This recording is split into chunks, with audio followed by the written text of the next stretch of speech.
नमस्कार दोस्तों, मैं हूं सुप्रतिम बैनर्जी और क्राइम तक पर आप सबका स्वागत है।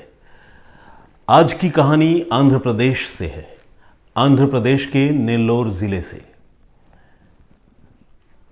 28 अगस्त 2022 को नेल्लोर जिले में एक जगह है पदारूपल्ली, और इस पदारूपल्ली के अशोक नगर इलाके में एक बड़ी वारदात होती है। यहां एक परिवार के घर में एक महिला रोज सुबह दूध पहुंचाने जाया करती थी, और इस रोज 28 अगस्त की सुबह को जब ये महिला उस घर में गई दूध देने के लिए, तो महिला ने देखा कि घर का दरवाज़ा खुला हुआ है और बिल्कुल दरवाजे के पास में ही खून से सनी हुई उस मकान में रहने वाले जो शख्स हैं उनकी लाश पड़ी हुई है। वो बहुत बुरी तरह घबरा गई ये मंजर देखकर और चीखती चिल्लाती हुई बाहर निकल आई, आस पड़ोस के लोगों को बताया और देखते ही देखते पूरा मोहल्ला वहां पर इकट्ठा हो गया। पुलिस को भी खबर दी गई। लोगों को समझ में नहीं आ रहा था कि ये क्या हुआ, कैसे हुआ, कौन इनको मार कर गया। और जब पुलिस पहुंची और पुलिस ने जब मौके का मुआयना किया तो उन्हें एक और झटका लगा।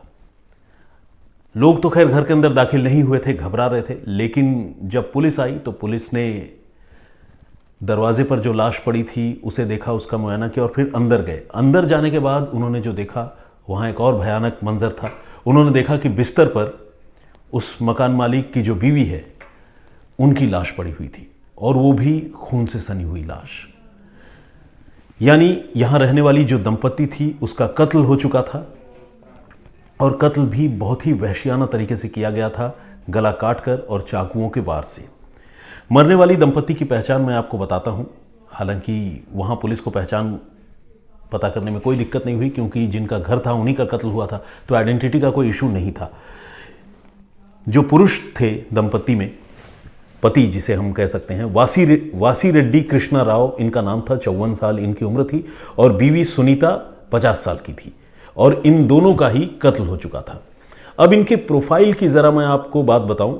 ये दोनों पति पत्नी जो हैं एक कैंटीन चलाया करते थे, और कैंटीन का ये कारोबार वो पिछले 10 सालों से कर रहे थे।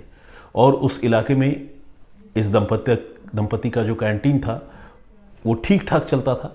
लोगों को सुबह ब्रेकफास्ट, लंच, डिनर वगैरह ये सर्व किया करते थे। तो कुल मिलाकर अच्छा खासा इनका बिजनेस था और सुकून की ज़िंदगी थी। इनके 2 बेटे हैं इस दंपत्ति के, और दोनों बेटे जो है वो अलग अलग शहरों में सेटल्ड हैं और माँ बाप से अलग रहते हैं। तो ये पूरी पहचान या पूरा प्रोफाइल इस फैमिली का था, और अब इस फैमिली में कृष्णा राव और सुनीता की हत्या हो गई थी। पुलिस जब मौके पर पहुंची तो पुलिस ने पूरे सीन ऑफ क्राइम को बहुत गौर से देखना शुरू किया। पुलिस ने यह भी नोटिस किया कि घर की जो चीज़ें हैं, तमाम साजो सामान, वो बिखरी पड़ी हैं, और इसके साथ ही जो सेफ होता है, अलमारी होती है, ये सारी चीज़ें जो है वो टूटी हुई हैं, और कुछ चीज़ें खुली हुई भी हैं। इससे ये लग रहा था कि जो घर में कीमती चीज़ें हैं, वैल्यूएबल्स हैं, उन्हें कातिल जो है वो चुरा कर ले गए हैं। इसी के साथ ये भी लग रहा था कि कातिलों ने इन दोनों हत्याओं को शायद लूटपाट के इरादे से ही अंजाम दिया है, क्योंकि जिस तरह से घर का सामान बिखरा हुआ था, कीमती चीज़ें गायब थी, कैश बिल्कुल नहीं था, वो सारी चीज़ें जो है इंडिकेट कर रही थी कि लूटपाट के पीछे, कत्ल के पीछे डकैती जैसी वजह है।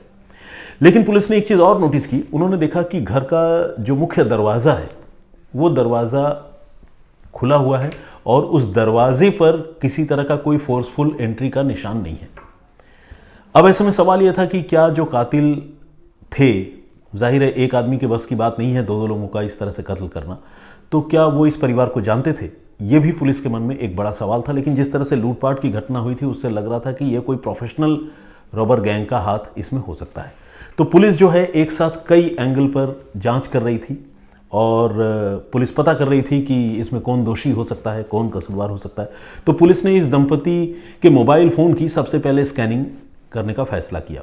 उन्होंने मोबाइल फ़ोन की CDR निकाली पुलिस ने, और CDR निकालने के बाद उसको बड़े गौर से एग्जामिन किया। वो ये जानना समझना चाह रहे थे कि इस दंपति की आखिरी वक्त पर किन से बात हो रही थी, कोई अनयूजुअल एक्टिविटी क्या इनके CDR में रिफ्लेक्ट हो रही है क्या। पुलिस ऐसा देख रही थी। लेकिन CDR को एग्जामिन करने के बाद भी पुलिस कोई क्लू या कोई एविडेंस नहीं जुटा पाई जिससे उन दोनों के कत्ल के बारे में पुलिस को कोई सुराग मिल पाता, कोई तफ्तीश आगे बढ़ पाती। तो यहाँ पर पुलिस के लिए थोड़ी दिक्कत होने लगी, दिन धीरे धीरे गुजरने लगे। फिर पुलिस ने यह तय किया कि नेल्लोर और आसपास के इलाके में जो इस तरह की रॉबरी की घटना को अंजाम दे सकते हैं, इस तरह के जो बदमाश हैं, उनके बारे में पुलिस पता लगाएगी। पुलिस के पास ट्रैक रिकॉर्ड होता है, आपको पता है पुलिस के पास बदमाशों की हिस्ट्री शीट भी होती है, यानी पूरी जन्म कुंडली कि कौन सा बदमाश कहाँ ऑपरेट करता है, मोडस ऑपरेंडी क्या है, गैंग में कौन कौन से लोग हैं, सारा लेखा जोखा पुलिस के पास होता है। तो पुलिस ने तय किया कि वो कुछ पुराने बदमाशों से पता करेगी। पुलिस ने जेल में भी अपने मुखबिरों के ज़रिए पता लगाने की कोशिश की, और कुछ ऐसे क्रिमिनल्स होते हैं जिनके साथ पुलिस बातचीत करती रहती है।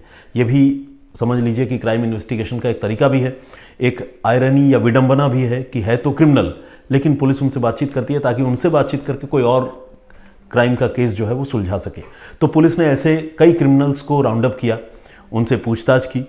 जिन पर पुलिस को ज़्यादा शक हो रहा था, पुलिस ने उनकी ठुकाई पिटाई भी की, लेकिन सारी चीज़ें जो है वो बेकार चली गई और पुलिस को इस मामले की तफ्तीश में काफ़ी मशक्क़त करने के बाद भी कोई फ़ायदा नहीं हुआ, वो आगे नहीं बढ़ पा रही थी।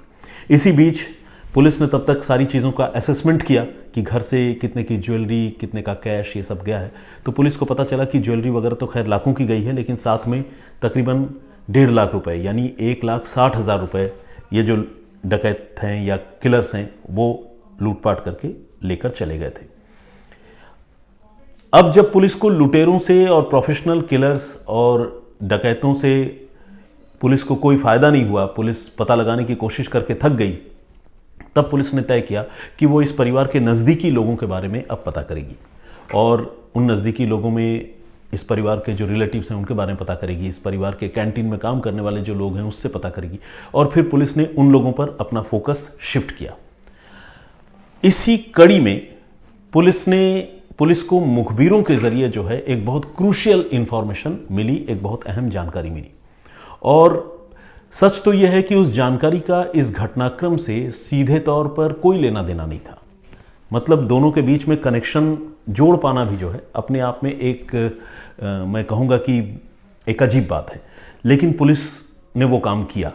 पुलिस के मुखबिर ने उनको ये बताया कि इनका एक रिलेटिव है जिसका नाम है रामकृष्ण, और रामकृष्ण ने अभी हाल ही में अपने घर में कई सारी नई चीज़ें खरीदी हैं।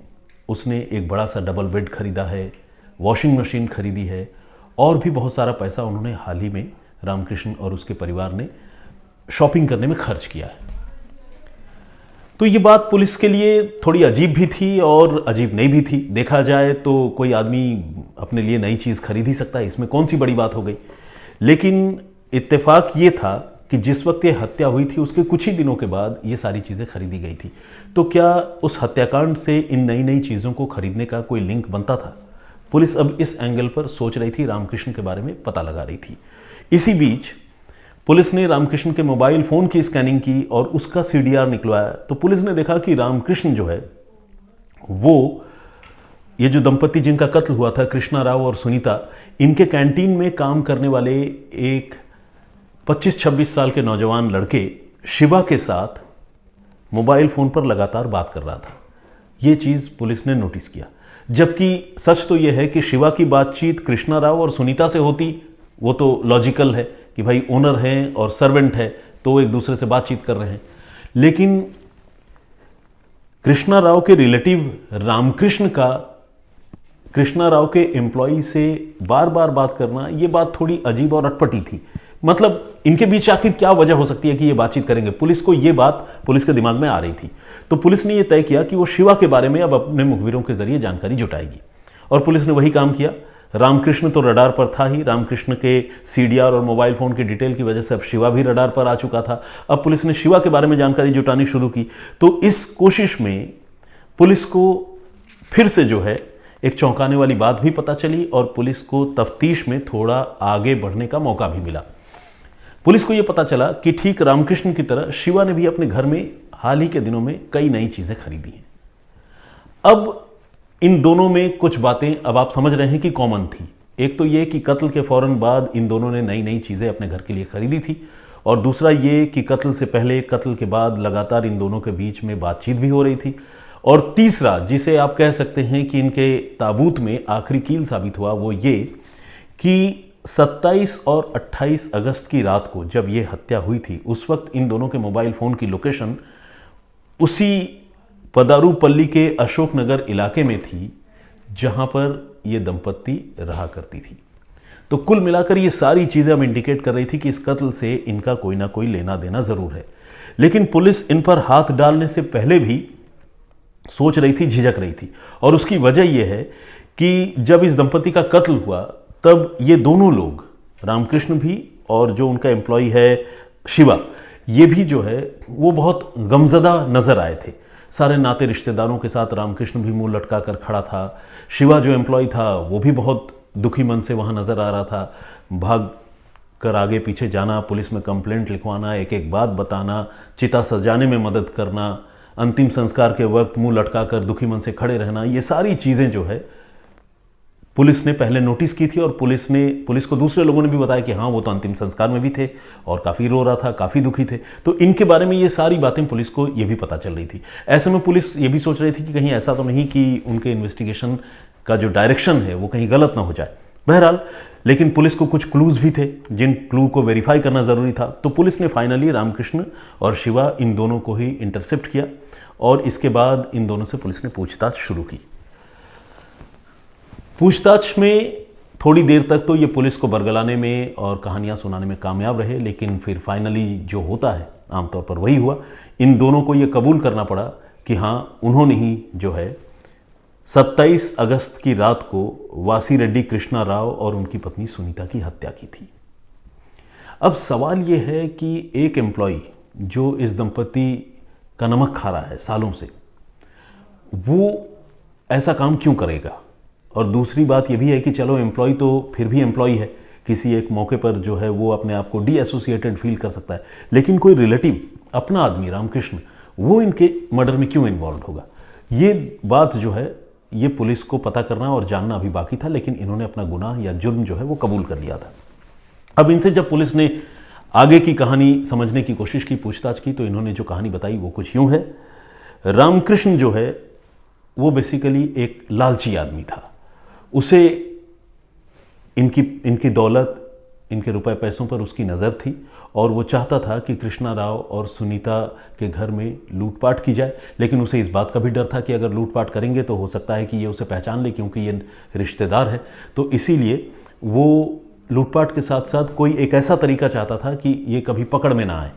और उसने ये तय किया कि वो जो है वो रामकृष्ण को कृष्णा राव को ज़रूरत पड़ने पर उसकी हत्या कर देगा और उसकी बीवी की भी हत्या कर देगा।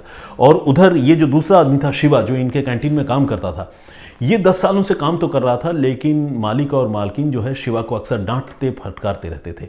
और शिवा जो है एज एन एम्प्लॉय डांट फटकार सुन सुनकर ऊब गया था।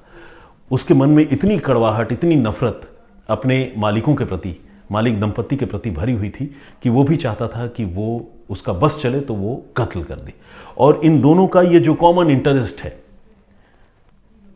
राव दंपत्ति से पीछा छुड़ाने का, उन्हें मारने का, वो कॉमन इंटरेस्ट समहाउ जब इन लोगों ने कभी आपस में बात की होगी, किसी मुकाम पर ये मिले होंगे, तो वो कॉमन इंटरेस्ट जो है दोनों ने एक दूसरे से शेयर की। और शेयर करने के बाद दोनों ने तय किया कि वो जो है कृष्णा राव और सुनीता की हत्या करके उनके घर में लूटपाट की घटना को अंजाम देंगे। इसका फायदा ये होगा कि एक तो रुपए पैसे जो मिलने हैं वो तो मिल ही जाएंगे, शिवा की जो खुंदक है, उसके अंदर जो आग है, गुस्सा है, वो भी बुझ जाएगा, और साथ ही जो रुपए पैसे होंगे उन रुपए पैसों से मौज करेंगे। ये इन दोनों का कॉमन इंटेंशन था, जिसके बाद इन्होंने ये पूरी साजिश रची।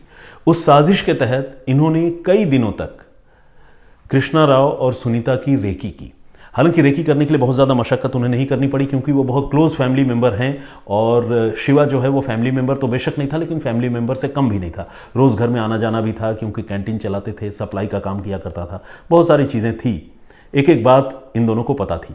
और इन दोनों को ये भी बात पता थी कि रोज़ रात को कृष्णा राव कैंटीन बंद करके देर से घर लौटते हैं और उनकी पत्नी सुनीता जो है वो अपने घर में सो जाती है। और चूंकि देर रात को लौटते हैं तो वो अक्सर घर का दरवाज़ा खुला रखती है ताकि कृष्णा राव अपने घर आराम से आ जाएं।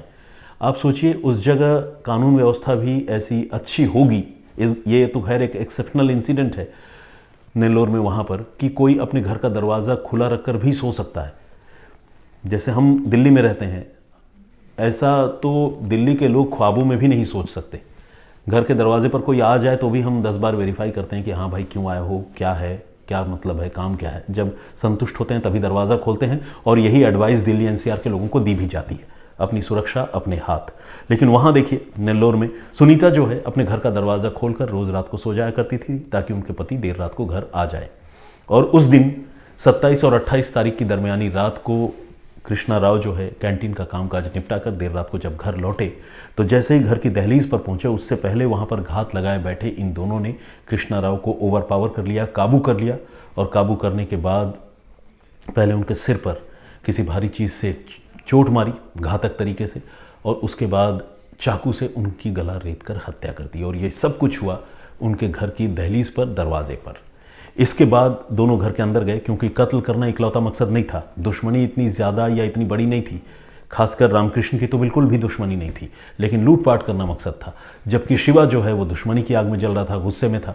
तो इन दोनों ने मिलकर फिर घर के अंदर गए और वहाँ सोई हालत में बिस्तर पर जो सो रही थी महिला सुनीता, उसकी हत्या की उसी तरीके से। और हत्या करने के बाद इन्होंने पूरे घर में इत्मीनान से लूटपाट की। चूँकि ये बहुत करीबी लोग थे, इन्होंने सारे जगह देख रखे थे घर में कहाँ रुपए पैसे रहते हैं, उन जगहों में ताले तोड़े, सेफ का लॉक तोड़ा, और कुछ चाबियां इनके हाथ लग गई जिससे उन्होंने कुछ अलमारियां खोली, और जितनी कीमती चीज़ें हैं वो सारी चीज़ें बटोर कर ये लोग वहाँ से फरार हो गए। इसके बाद तो अगले दिन सुबह कत्ल का खुलासा हो गया, आपको पता ही है। उसके बाद पुलिस जांच करने लगी, लेकिन ये पकड़े नहीं जाते इतनी आसानी से। मैं ये तो नहीं कहूँगा पकड़े नहीं जाते, आज नहीं तो कल पकड़े ज़रूर जाते, क्योंकि और भी बहुत सारे एविडेंस थे। आपने अगर पूरी कहानी गौर से सुनी है तो आप उन सारे एविडेंस को फिल्टर कर सकते हैं, समझ सकते हैं।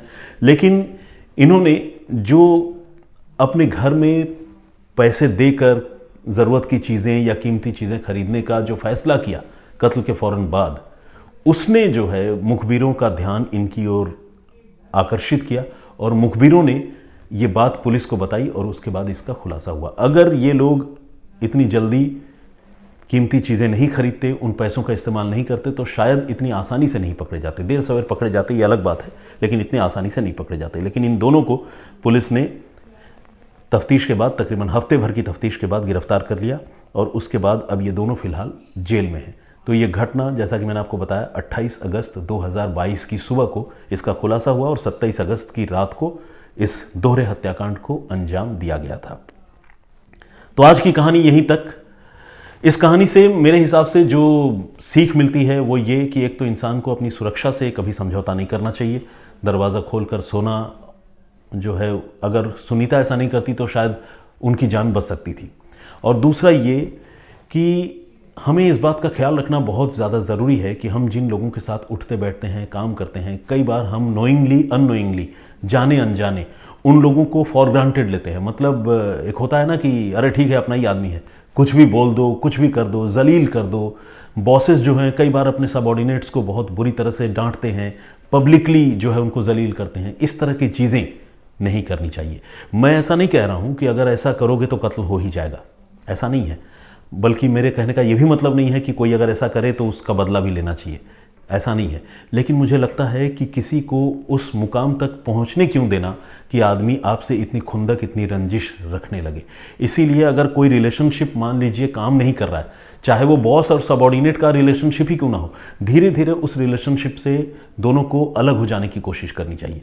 मैं ये भी समझता हूँ कि वहाँ दोनों के कंसर्न बड़े क्लोज होते हैं, तो ऐसे में जॉब रिस्पॉन्सिबिलिटी चेंज हो सकती है, या किसी दूसरे टीम में किसी को ट्रांसफ़र किया जा सकता है, दूसरे तरीके से बात पहुंचाई जा सकती है, बहुत सारे तरीके होते हैं। लेकिन किसी को हिट नहीं करना चाहिए, किसी के आत्मसम्मान पर बहुत ज़्यादा चोट नहीं पहुंचानी चाहिए, तभी जाकर इस तरह की घटनाएं होती हैं। तो मुझे लगता है कि कृष्णा राव और सुनीता को भी शायद अपने व्यवहार में को थोड़ा सा संयत रखना चाहिए था। अदरवाइज़ उनका 10 साल पुराने एम्प्लॉई सिर्फ दुश्मनी में इनके कत्ल करने के लिए क्यों राज़ी हो गया, ये एक सोचने वाली बात है। खैर, तो अब जो कल मैंने कहानी सुनाई थी, मैंने आपको बताया था कि एक आदमी ने 15 साल का इंतज़ार करने के बाद दूसरे शख्स का कत्ल किया था, और यह घटना लखनऊ की है। और कत्ल इसलिए किया था क्योंकि उस आदमी की माँ और धर्मपत्नी को, जिसका कत्ल हुआ, उस आदमी ने 15 साल पहले गांव में सार्वजनिक रूप से जलील किया था, बगैर कपड़ों के उन्हें गांव में पब्लिक व्यू में चलने के लिए मजबूर किया था। और ये सब कुछ हुआ था ज़मीन के झगड़े में, जिसका बदला लेने के लिए दूसरे आदमी ने पहले आदमी का 15 साल इंतज़ार करने के बाद कत्ल किया था। तो वो कहानी मैंने आप सबको सुनाई थी, उसका बहुत सारा कमेंट्स आप लोगों ने आज किया है। तो खैर एक कमेंट है जिसमें किसी यादव समाज के हमारे किसी मित्र ने या भाई ने ये कमेंट लिखा। उन्होंने लिखा है कि यादव जो है वो किसी अपने दुश्मन को कभी माफ़ नहीं करते, छोड़ते नहीं हैं, ये हमारे खून में है। तो खैर ये उनका नज़रिया है, लेकिन मैं ये कहूँगा कि दोस्त आप माफ़ करें ना करें, लेकिन कत्ल न करें। मैं ये भी समझता हूँ कि किसी की माँ और बहन और बीवी के साथ अगर इस तरह का अपमानजनक व्यवहार हो तो इंसान शायद अपने सेंसेस में नहीं रहता, वो इस तरह की घटना को अंजाम दे देता है। लेकिन फिर भी मैं ये कहूँगा कि कत्ल न करें, कुछ और सोचें, कानूनी तरीके से सज़ा दिलाने के बारे में सोचें। बहुत हार्श पनिशमेंट के लिए पूरी ज़िंदगी लगा दें, लेकिन कत्ल न करें। कत्ल करना या खुद कानून हाथ में लेना वो बहुत भयानक बात है। हालांकि बहुत सारे लोगों ने ये कहा है कि अगर वो इस आदमी की जगह होते जिस आदमी की माँ और बीवी के साथ इस तरह का अत्याचार हुआ, तो वो भी जो है ऐसा ही करते, कत्ल कर देते। लेकिन इस बात को हम एंडोर्स नहीं कर सकते, उस बात को हम समर्थन नहीं दे सकते। हम इतना ज़रूर कह सकते हैं कि हाँ, जो इस मामले में कातिल है उसके साथ बहुत गलत हुआ था और उसके साथ ऐसा कतई नहीं होना चाहिए था। खैर, और मैं ये भी एक बात अपनी तरफ से ज़रूर कहना चाहूँगा, इसका आप जो भी मतलब निकालें, वो ये कि इंसान को उसके किए की सज़ा मिलती है। जिसका कत्ल हुआ उसने इतनी जघन्य हरकत की थी, उसको उसके किए की सज़ा मिली, ये भी मैं कहना चाहूँगा। खैर, बलदीप पाधीवाल जी का भी कमेंट आया है और अशफाक खान साहब हैं, उन्होंने कमेंट किया है। अर्शप्रीत संधू जी हैं, मणिभूषण कुमार, विष्णु लिंबू, इन्होंने भी कमेंट किया है। रोहित कदम, कहानी बहुत खौफनाक है, उन्होंने लिखा है। महिलाओं के साथ इतना अत्याचार, पुलिस की नपुंसकता सामने आई है। बिल्कुल, मुझे लगता है कि अगर कायदे कानून हमारे देश में और सही तरीके से निभाए जाते, सख्त होते और वो सही तरीके से अमल में लाए जाते, तो शायद इंसान इस तरह कानून अपने हाथ में लेने के बारे में नहीं सोचता। लेकिन मुझे लगता है कि जो लॉ इन्फोर्सिंग एजेंसी है वो अपनी ड्यूटी में कई बार फेल हो जाती है, जिसकी वजह से इंसान मजबूर होकर कानून अपने हाथ में ले भी लेता है। सूरविदास के नाम से एक आईडी है और उन्होंने कहा है एपिसोड का नंबर क्यों नहीं देता हूँ। माधव वाघ जी हैं, इन्होंने भी कमेंट किया है। अनुराग सिंह राजपूत साहब का कमेंट है। लूना स्कैपर, इस तरह से कोई एक आईडी है, मैं एग्जैक्टली इनका नाम प्रोनाउंस नहीं कर पा रहा हूँ। लूना कैस्पर, बहुत सही किया, तब लॉ सोया था अब जाग गया, इन्होंने ये कमेंट किया है। खैर, एक और हमारे यूज़र हैं, उन्होंने अपना नाम तो नहीं लिखा है और आईडी में नाम रिफ्लेक्ट नहीं हो रहा, लेकिन उन्होंने कहा कि मेरी स्टोरी का उनको इंतज़ार रहता है और मेरी आवाज़ उन्हें काफ़ी अच्छी लगती है। दिनेश सहगल जी हैं। धन रावत साहब का भी कमेंट है। सुप्रिया पाटिल हैं। राधा रवि शुक्ला जी, इन्होंने भी कमेंट किया और उन्होंने कहा है कि अगर उसी वक्त लोधी जो गुनहगार था जिसकी हत्या हुई थी, अगर उसे सज़ा मिल जाती तो शायद यादव जिसने कत्ल किया उसे इतनी बड़ी घटना को अंजाम देना नहीं पड़ता। यह भी एक सोचने वाली बात है। नीलेश अंबादरे ने भी कमेंट किया है और मामूनी रोज़ कमेंट करती हैं, बहुत स्वागत आपका। रुद्र ठाकुर हैं और इन्होंने भी कहा है कि जो यादव ने बदला लेने के लिए कत्ल किया वो सही किया। खैर,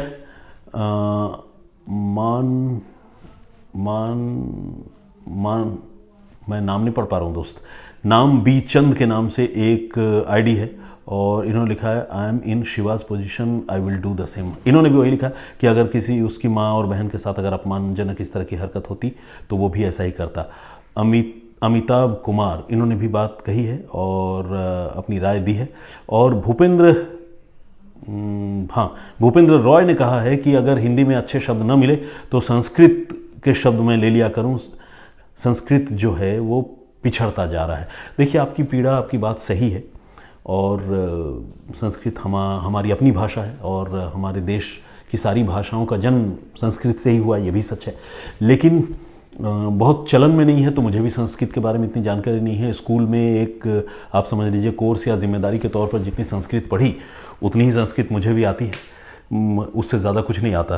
तो इस मामले में मेरी जानकारी थोड़ी कम है। बहरहाल, अमित है, लव यू सर लिखा उन्होंने, thank you very much, love you too मेरे भाई, मेरे दोस्त। शीतल शर्मा, ये कहानी हमारे न्यायपालिका की नाकामी का रिजल्ट है, इन्होंने लिखा। बिल्कुल सही बात है, मैं इस बात को मानता हूँ। वैदिक मैथ्स बाय सुरेश सर, इन्होंने भी कहा है always great job sir, best way of telling a story, hats off to you.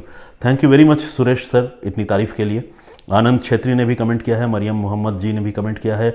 वो मेरे ख्याल से पाकिस्तान से या किसी दूसरे देश से हमें देखती हैं। आई एम सॉरी, आपने पहले लिखा होगा तो मुझे याद नहीं है, लेकिन उन्होंने लिखा है कि मैं जैकेट पहनकर स्टोरी सुना रहा हूँ और उनके यहाँ जो है इतनी ठंड नहीं है, गर्मी सी है। तो खैर, आप जहाँ से भी हैं आप फिर से कमेंट करके ये अपनी बात बताइए। और आज देखिए मैं जैकेट में नहीं हूँ क्योंकि आज मुझे गर्मी लग रही है और आज थोड़ा सा दिल्ली की सर्दी कम है।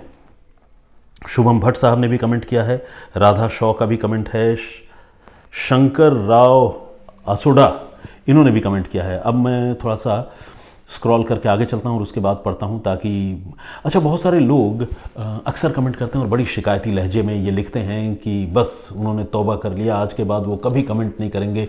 वो रोज़ कमेंट करते हैं लेकिन मैं बिल्कुल नहीं पढ़ता हूँ, जानबूझकर स्किप कर देता हूँ। तो ऐसा बिल्कुल नहीं है, मैं कई बार ये बता चुका हूँ, अपनी सफाई दे चुका हूँ कि ऐसा नहीं है। ये जस्ट इत्तेफाक की बात है कि आपका कमेंट जो है वो स्किप हो गया। अदरवाइज़ मैं किसी का कमेंट चुन चुन कर पढ़ूँ ये तो बात समझ में आती है, लेकिन किसी का नाम चुन कर न लूँ या कमेंट न पढ़ूँ ऐसा नहीं होता है।